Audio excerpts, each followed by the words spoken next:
नमस्कार आदाब दोस्तों, मैं हूं डॉक्टर नाज़रीन हुसैन। आईपीआई न्यूज़ में एक बार फिर से आपका स्वागत है।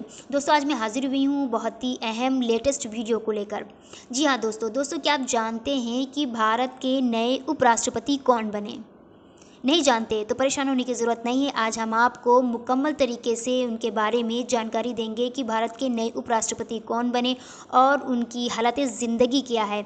अपनी इस वीडियो में हम आपको मुकम्मल तरीके से बताएंगे। लेकिन आगे बढ़ने से पहले अगर आपने मेरे चैनल को सब्सक्राइब नहीं किया है तो प्लीज़ आप मेरे चैनल को सब्सक्राइब कर दें और लाइक कमेंट शेयर करना ना भूलें।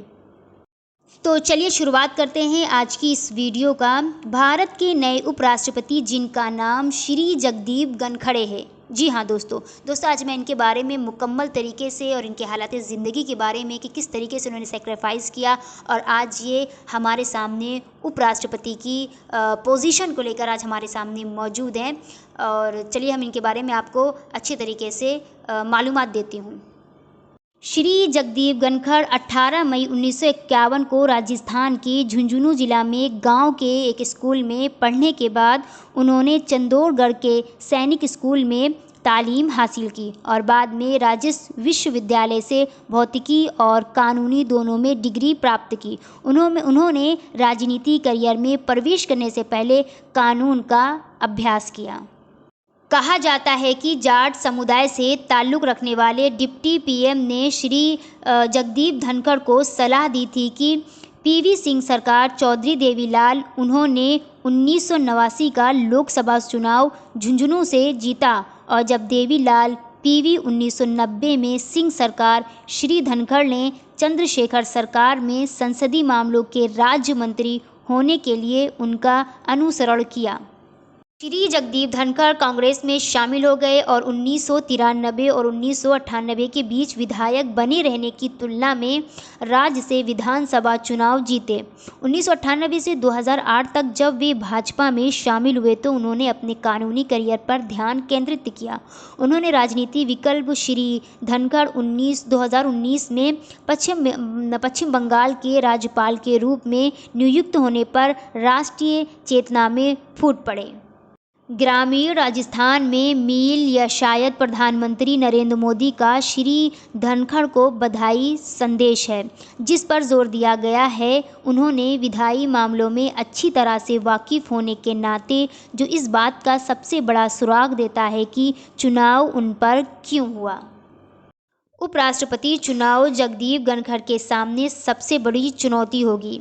राष्ट्रीय लोकतंत्र गठबंधन के उपराष्ट्रपति पद के उम्मीदवार के रूप में श्री धनखड़ का चुनाव उनके राजनीतिक जीवन, उनकी शिक्षा और एक वकील के रूप में काम करने और इस तथ्य के आधार पर किया गया। संसद का चल रहा मानसून सत्र काफ़ी हद तक राष्ट्रपति और उपराष्ट्रपति के चुनाव के लिए समर्पित था, लेकिन इसने विरोध प्रदर्शनों और तख्तियों को लहराते हुए रिकॉर्ड संख्या में सांसदों को निलंबित भी देखा।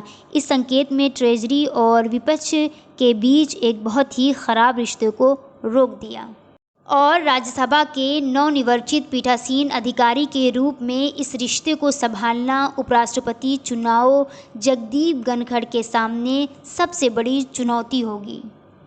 राष्ट्रपति द्रौपदी मुर्मू ने कहा कि सार्वजनिक जीवन में उनके लंबे अनुभव से राष्ट्र लाभान्वित होगा। एक उत्पादक और सफल के लिए मेरी शुभकामनाएं।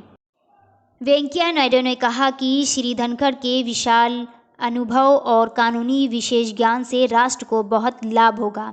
एक सफल और उपयोगी कार्य के लिए मेरी शुभकामनाएं। उन्होंने कहा कि प्रधानमंत्री नरेंद्र मोदी और रक्षा मंत्री राजनाथ सिंह ने श्री से मुलाकात की और उन्हें बधाई दी।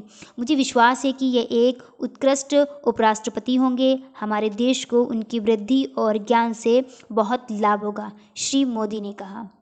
राष्ट्रीय जनतांत्रिक गठबंधन के उम्मीदवार और पश्चिम बंगाल के पूर्व राज्यपाल जगदीप धनखड़ देश के 14वें उपराष्ट्रपति होंगे।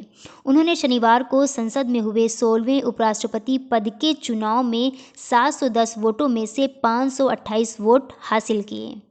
विपक्ष के उम्मीदवार और कांग्रेस नेता मार्गरेट अल्वा को 182 वोट मिले। श्री अल्वा ने कहा कि श्री धनखड़ को प्रत्यक्ष या अप्रत्यक्ष रूप से समर्थन देकर कुछ विपक्षी दलों और उनके नेताओं ने अपनी साख को नुकसान पहुंचाया है।